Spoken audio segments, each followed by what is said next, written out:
Hello, everybody, and welcome. My name's Ian Broome, and you have joined the webinar from Fliplet AI for app creation. So I'm your host for the day. We're going to cover a few things today. We're going to cover AI news, just a brief update, but AI news that I think is relevant to people who are using Fliplet or want to use Fliplet's AI features. We're going to talk a little bit on AI security and a bit of a privacy update. I've been reading some exciting terms and conditions from various providers, so I want to share what I found with you. I'm going to then show you a few demos around how you can improve your apps with AI and how to build apps faster with AI. And I'm going to talk a little bit about what we've got planned in the future. So if you have any questions at any point throughout this webinar, please just click the QA feature inside Zoom and ask it. It could be a question, you could be suggesting a topic. Your questions will not be visible to everybody. They will go privately to the organizers of the webinar. And if we don't have time to address your question or your topic, it gives us an opportunity to then follow up afterwards.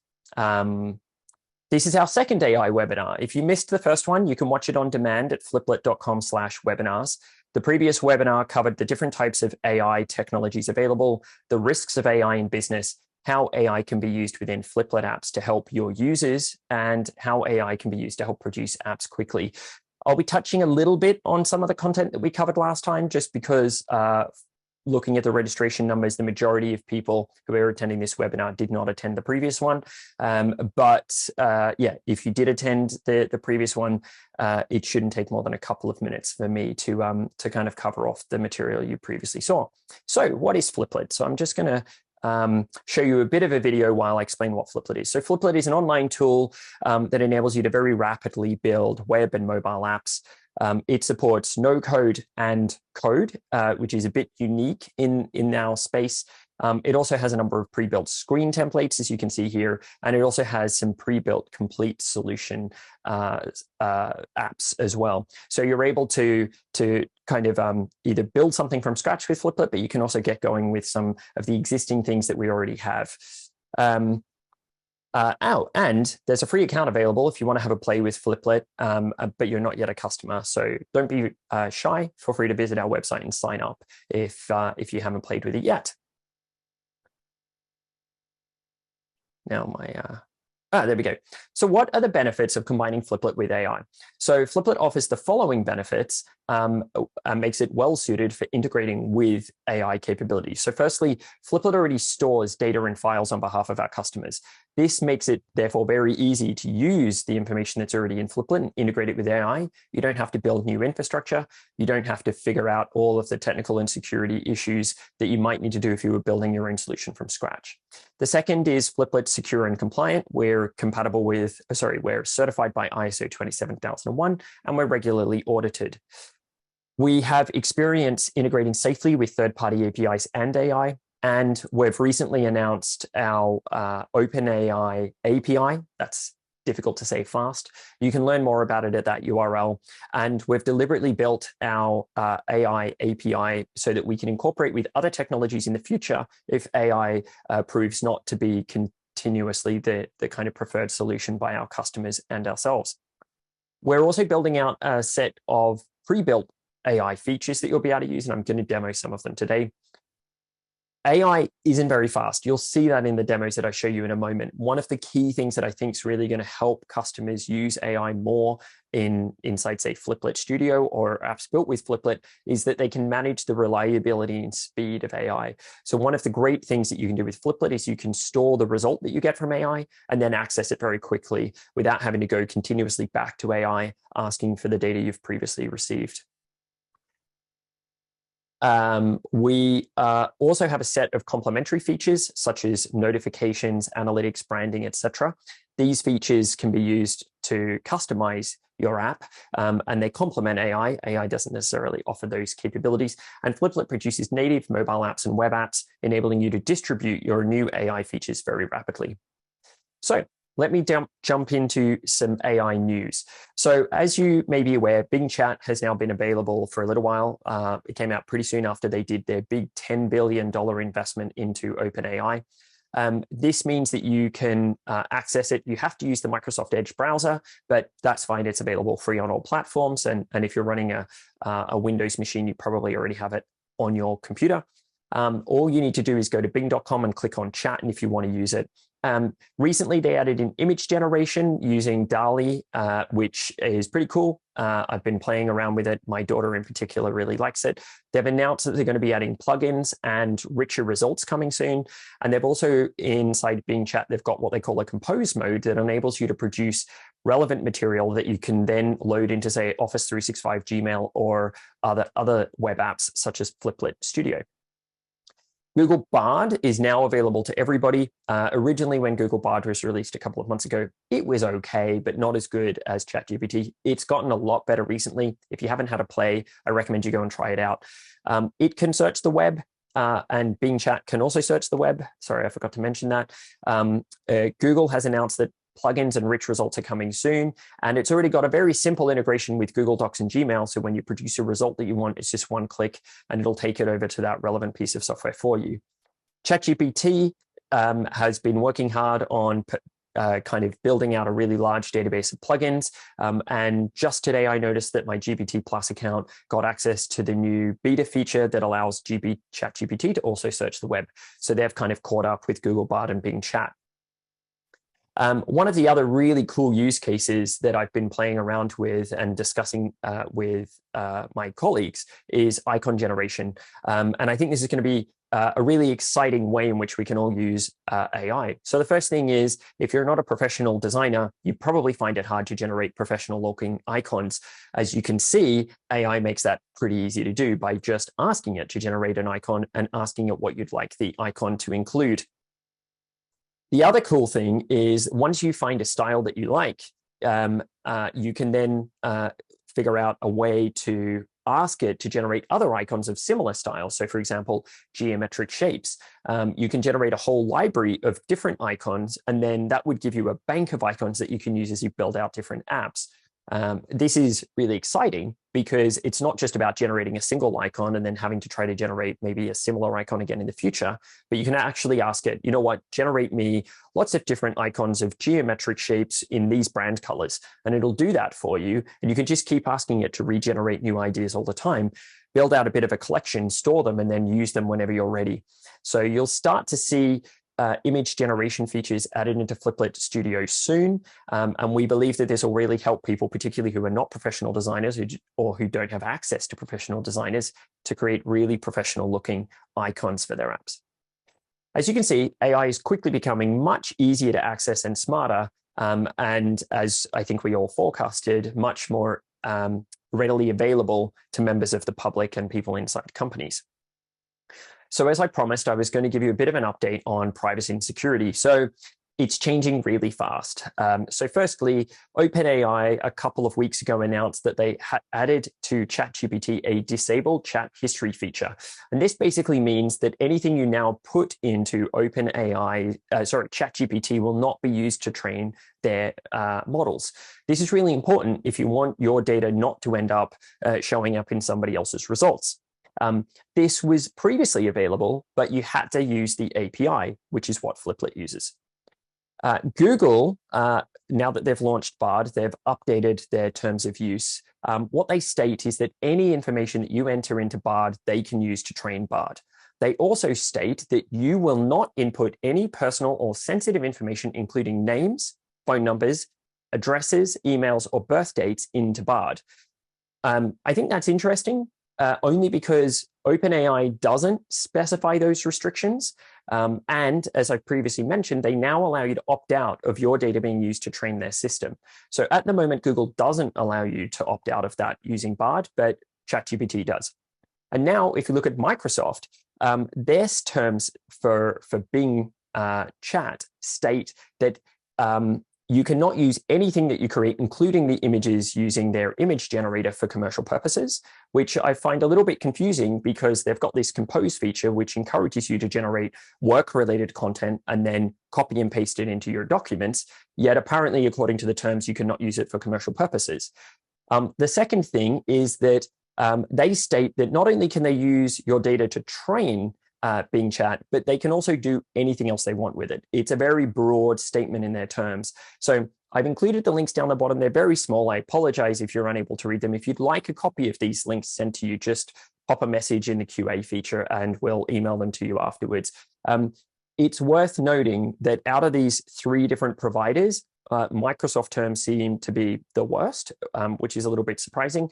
I wonder if it's because what they really want you to do is go and use their Azure commercial AI products, which have different terms. But I think one of the reasons why I'm bringing it up in this forum is because I think the vast majority of people will be accessing AI through Bing Chat, through Bard, or through ChatGPT, and obviously using Azure or APIs from Google or APIs from OpenAI requires more involvement, more technical knowledge. So therefore, it might be worth just taking these things into consideration. It's also worth noting that these terms are changing very quickly. So yeah, as I say, if you'd like a copy, just drop a message in chat. I can see a couple of people have requested them already, and we'll send them to you following the webinar. Okay, so just as a reminder, Fliplet currently is using OpenAI as our AI API of choice. And this is because it's the best tool currently available. Both Bing Chat and Bard are not currently delivering as high quality results, although they are getting better very quickly. Secondly, OpenAI does not use Fliplet or customer data in training its software. Because we use the API, none of the information that we pass to it can be used for training. That's not necessarily the same with the other providers. And then 3, it allows commercial use of the output. It states in its terms that you're welcome to use it commercially. So for these 3 reasons, OpenAI is still the best API that we're able to integrate with. But as I mentioned already, we are going to consider other AI APIs or other AI tools as they become available. We're not restricting ourselves to only working with OpenAI. Okay, so let's jump in and talk about Fliplet's newest AI features. Don't forget, you can ask questions at any point, and if we don't have time, we'll get back to you, but we want this to kind of address as many of your questions as possible. And of course, if you have any topics that you would like to see us cover in future webinars, we're more than happy to consider them. So please send them over. Okay, so a bit of a brief update. In the last webinar, we said that there were kind of lots of different potential features that we could use for AI, but we were thinking of them basically in 3 different categories: short-term, mid-term, and long-term. Short-term features were mainly going to be simple prompts. They were low risk for customers and low risk for Fliplet because they didn't really require any significant data to be provided, or they didn't require any data at all. And I'm going to show you 2 of the short-term features that we've been working on today. Next, we had midterm. So this could be an example of it needs to interact multiple times with AI in order to deliver its result. And it might have an increase in risk or an increase in complexity, therefore more testing, more time, and obviously more explanation to users before they use the feature is required. And then finally, we had long-term. This is going to require AI to have third-party integrations. This will probably via the plugin systems that I've already mentioned that most of the AI providers are already working on. And this has higher risk because it's not just about passing data to the AI technology. It could be about passing data to the AI technology that then passes it on to third parties. And obviously that introduces significantly more risk and would require much more analysis before we're happy to launch those features. So that's how we're thinking about the kind of breakdown of features and complexity. And we've currently been working on what we describe as short-term features. So I'm now going to jump into a bit of a demo. And this demo is going to show you basically how we start to generate screens and data that can power your Fliplet apps. It's going to automate screen creation from the data source. So the first thing I'm going to do is I'm going to tell it what data I want. It's going to generate a data set for me. Then it's going to build a screen with a form so I can create or edit more data. Then it's going to build a list from data source or a list screen, which means I can browse, search, edit, and delete records in my data source. In summary, it's going to generate data, give me the ability to interact with that data via a form, give me the ability to browse that data, and also manage it. And this is all going to be done by a combination of Fliplet existing APIs combined with AI. So now another thing I'm just going to say is everything I'm about to show you is beta. These features are really hot off the press. We've been actively working on them even today before the webinar. The other thing that I would also note is the demos aren't slow. So bear with me while I kind of give you a bit of information about what's going on while they're running. So this is our AI data generator. If you guys joined the webinar early, you would have seen Deb talking about his experience using AI. Deb's been the primary developer behind this feature. And so what I'm going to do is I'm able to pick lots of different example data sets. So for example, if I pick a list of staff, it provides me with a bit of an example of this is the data that I'm going to ask AI for, and I can change it. So if I don't want let's say that I want it to include office. We'll call it primary office. And then all I do is give it an example, London. And now what I've done is I've provided it with a bit of an example. Actually, I've just realized that I'm giving it a US address and I'm giving it London. Let's see how it copes with that. But that's how easy it is to tell AI, this is the type of data I want. I can then tell it how many records I want to generate. This can sometimes be a little bit iffy. We've found if you ask it for like too many records, the API can time out. So we're going to intentionally keep that low for the demo. I can then explain kind of what do I want this data source to be called. So I'm going to call this kind of London staff. And then I can ask it, do I want it to generate a form? And do I want it to generate a list screen? I want it to generate both of them. And I also get to pick what style of list. So I can pick the small list, which is good for lists of people, equipment, offices. I can pick a large list, good for news, blogs, or long content. Or I can just pick an agenda list, which is good for event agendas, calendar items, etc. So I'm going to stick with the small list, which is good for people, which is kind of correlated to my data. So now I'm going to click generate. Okay, now everything slows down. So what's basically happening is behind the scenes where we're taking an example of your data, we're taking information about the restrictions that Fliplet wants AI to conform to, and we're basically constructing a prompt. And now what we're doing is we're sending it over to OpenAI behind the scenes. Now, what OpenAI does is it receives all of this information via the API, and it then interprets it and follows our instructions if we're lucky.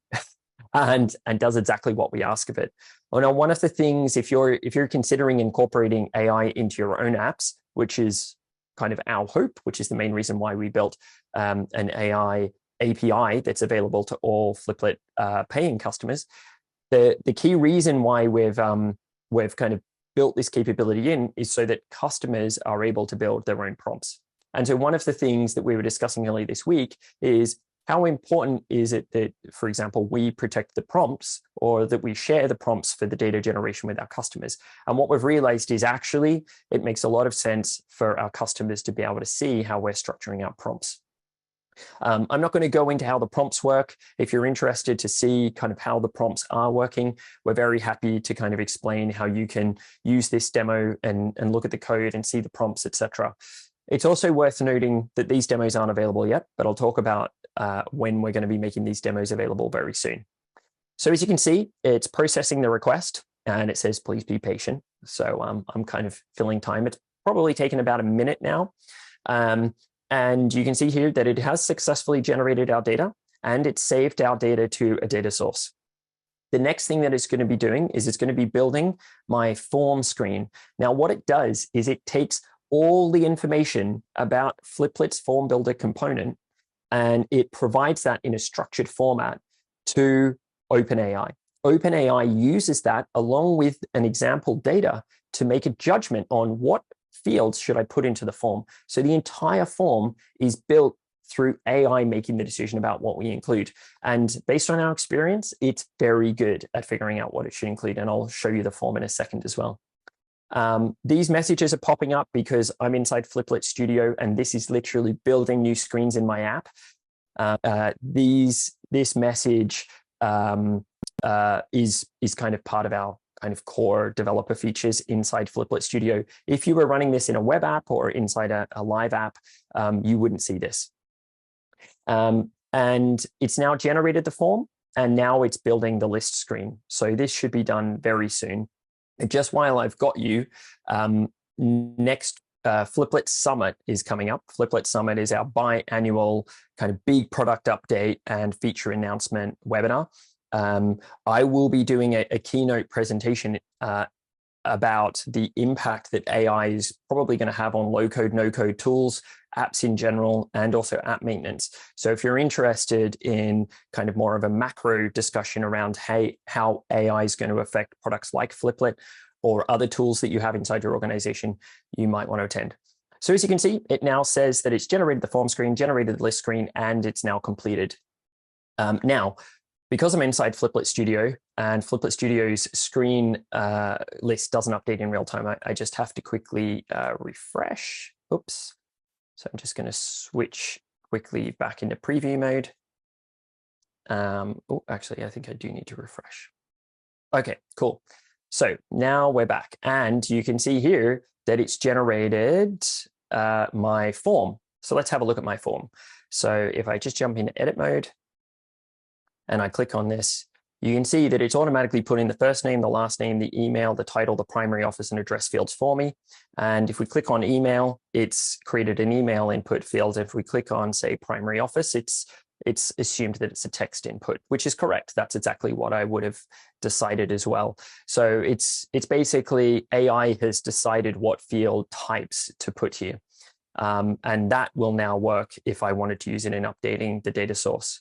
Now I'm going to just jump back into preview mode because I don't need to show you the settings anymore. And you can see here, this is the data that is generated for me. So let's have a look at some of the records. So here it's generated Isabella Anderson, Isabella at company.com. Isabella is apparently a product manager, works at Pine Street in Shanghai, China. I'm not sure that Pine Street is an appropriate name for Shanghai, China. Their last name is Anderson. And their primary office is Tokyo. So as you can see, it's clearly assumed that because I gave it London and Texas, these two things don't have to correlate. And let's just have a quick look at another entry. Here's Lucas Garcia. They are in Rome, Italy, and their primary office is Berlin. So as you can see, it's done a pretty good job of creating some placeholder content. I now have 10 records. I can filter the records if I want by the title, the email address, the various offices and things like this. And I can search the records as well.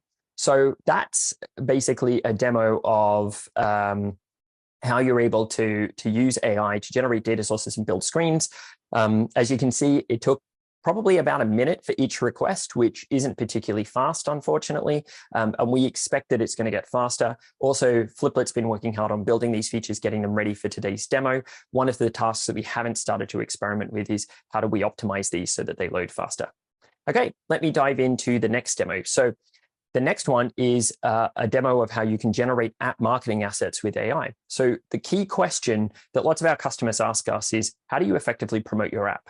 And so we figured it's a tough question, it's a big question. Maybe this is something that AI would be good to help with. So what we've done is we've built an app promotion tool, which can generate app descriptions for app stores, promotional emails, social media posts, Teams and Slack posts, and coming soon, it will be able to not only generate kind of content for the promotion, but also the complete marketing plan, including milestones. The content can be used immediately or tweaked. You can use it for commercial reasons because we're using the OpenAI API, as I mentioned earlier. And ultimately, this will be launched as a standalone web app. You won't be taking this and building it into your apps. So let me show you how this works. So basically, I just tell it about my app. So it's at launch stage. My app is going to be called Project Pro. It's a streamlined project management tool. These are just some placeholder examples. These are the key benefits and features. This is the audience. I'm just going to change this to project managers. I can determine where my app's available. So I'm going to say that this is a web app and it's available at google.com. And I'm just going to say visit our web app as the primary call to action. And what I want it to do is I want it to generate social media post and email. I'm doing this mainly to save a bit of time. So we click submit. And off it goes. Now, again, this is contacting AI. It's passing in all of the information that's included in this form through various prompts. And then we've also worked with AI and external sources to figure out what make a great social media post to promote your app? What makes a great email to promote your app? And we're feeding AI with those examples. And then what it's doing is it's taking the input that a human gave it, the examples that we've given it, and it's merging all of that together, and it's helping to come up with examples. Now, obviously, some of this information could be sensitive, but obviously you can use this feature and pass in non-sensitive information if you just want to gather examples. Now, what's happening in the background is this is generating promotional content. So I'm just going to load up the data source. And as you can see here, it doesn't have any data. I was hoping, it turns out we've been too diligent in clearing out old examples. I was hoping I'd be able to show you something we created earlier, but it turns out my colleagues are very diligent in getting rid of test data for us. So unfortunately, we'll just have to wait a little while. Okay, so it's finished. And so you can see here that it's created some emails and it's created some social media posts. So first thing I can do is I can just say, I only want to see the social media posts. And these are all for Project Pro, which is in launch stage. And then I can click on one and I can see what it suggested. So keep your projects and clients organized with Project Pro, manage tasks, deadlines, and time tracking with ease, generate professional invoices, communicate securely with clients. I love the emoticons. Visit our web app now and take your business to the next level. I can have a quick look at this one. It's again given us a different example. Still loves the emoticons. Maybe we should make that an option, Brett. I'm not sure everybody wants as many emoticons. If we have a quick look at the email it generates, it comes up with a subject for you, Project Pro, the ultimate project management tool for freelancers. And then says, hi, name. As a freelancer, you know how important it is to stay up to date. Here's some features. And you can see it includes the URL as well. And if I then jump over to another example, it says Project Pro, the ultimate, and it says, are you tired of juggling multiple projects? So it's given us a bit of a different template here. So that's our promotional content generator. And I think the really exciting thing about the promotional content generator is also how it gives an example of how our customers might incorporate content generation directly into their apps to generate records for their users. Soon you'll be able to play around with that web app yourself and generate your own promotional content, but also you'll be able to have a look at it, reverse engineer it, and hopefully incorporate some of those capabilities into your apps as well. So what's next? So in Studio, we're going to be building a screen content generator. We're going to be offering a translation feature. We're going to build in more capabilities for generating content related to more complicated features such as quiz. We're going to be building data analysis features, which will anonymously allow AI to analyze your data, including analytics, log data, and data sources. So for example, if you collected survey responses, you could then ignore the personal information, send the rest of the data over to AI and ask it, what's the sentiment? What do people think of my app? What do they like about my app? What do they don't like? Instead of having to analyze 50 records in a data source or a spreadsheet. And we're also going to be building out an app plan generator, an app business plan generator, which is going to work in a similar way to the promotion generator that I just showed you. I'm aware we're running out of time here, so if you need to jump, please do. We might run a little bit over, and of course, if you have any questions while you're leaving that we didn't get to answering, please post them into the QA. I can see that a number of questions have already been posted there, and we will be following up. What's next that we're going to be building into apps? So we're going to be using AI to answer questions about your app's data. We're going to be generating summaries that are relevant to the user. So the user can potentially run a search and will actually display the kind of a summary of the results as well as link to the actual raw data. We're going to be generating data based on the user's preferences. So a user could come along and say, you know what, in this project management app, I want you to generate a project for me that's based around this topic. And it will then generate a set of tasks, helping to avoid the need for customers to bring their own information into Fliplet apps, but also to avoid this kind of blank page problem where people are like, I don't know what I should put here. It'd be great if I had some examples. Midterm, we're going to be looking to automate emails and notifications to users, which we know a lot of our customers really struggle with. It can be difficult figuring out when you should email or send notifications to users, and also what you should communicate. So we'll probably be incorporating that into our products first, and then once we're happy with the results, offering it to our customers. And then long term, where we're going to consider making your app a potential plugin into ChatGPT, Bing, or Bard, depending on how their plugin systems evolve, which means that you wouldn't even need to use your app in order to be able to ask your app questions. And then the other aspect is a voice interface. So instead of having to type to interact with your app, you can now just talk to it, and then AI will interpret what you mean. So if you liked any of these features, you can watch out for the launch. We're going to be launching these very soon. We'll email the attendees of this webinar when we do launch those features. They just need a little bit more polish at the moment, a bit more testing. You can follow us on social media to keep up with our latest updates in relation to our features and events. You can join our community and ask questions about AI right now at community.fliplet.com. Our monthly emails are sent to all Fliplet Studio users, so you can find out about what new features we've launched. And of course, if you're technical, you can explore the Fliplet AI API today.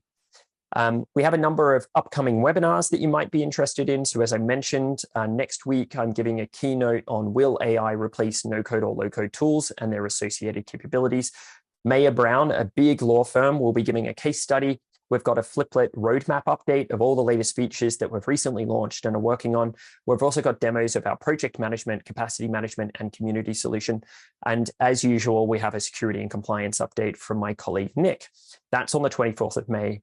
We've also got 32 legal emergency management solutions and why your firm needs one, which is a piece of market research that we did that we'll be running a webinar on the 31st of May. We've analyzed the top 200 law firms. We're going to be talking about what apps law firms are using. You can find out more about that on the 7th of June. And we've also done a similar thing. We've analyzed the top 200 organizations in healthcare, and we're going to be running a webinar about the findings of that on the 25th of June. So you can sign up for these at fliplet.com/events.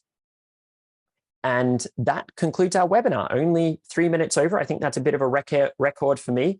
I hope that you've had I hope you've enjoyed it, and thank you very much for the questions.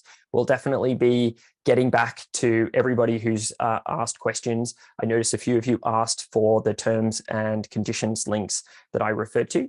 And thank you very much for attending. I hope you have a fantastic day.